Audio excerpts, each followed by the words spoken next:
Okay, you guys, so this is the next day after I roast a chicken, and what we have here is one package of those chicken backs and necks that I told you about in that first video, and then we have the remains of the roast chicken.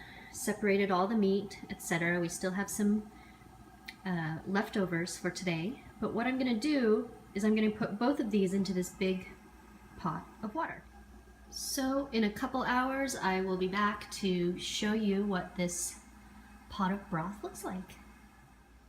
So it's been a few hours now, and we have the beginnings of a yummy meat stock.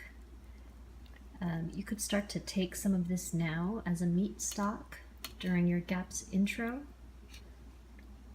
So again, this was 3 chicken backs and necks, 1 carcass from the roast chicken that I just made, and we're probably going to be drinking some of this as a broth in little cups, just scooping some out in the cup and drinking some, and maybe adding more water as this continues, and then making it into a big pot of soup.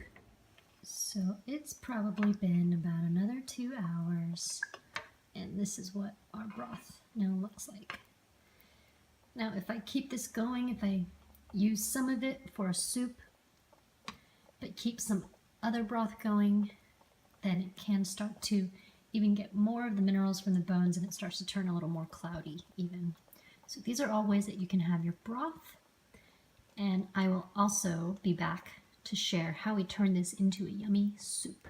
So this is where you can start to have 2 pots of broth and soup going at the same time. So what we did was we took some of this broth and transferred it into this pot, and we chopped up a bunch of vegetables and put it in this broth to cook. And we also got chicken sausage from our local farmer's market. There's no sugar added. And we got some cilantro, so we got celery, some carrots, onions, fennel. We don't have all of that in there actually, but those are ideas for you to add to your soup. You could potentially put pumpkin or squash. So this is how you would turn your broth into soup. And here we have another pot of broth that is continuing to go. We added water to those chicken backs, and it's still going, so we're going to still have more broth. Here's our final soup. I'm not going to go into too much detail with this one.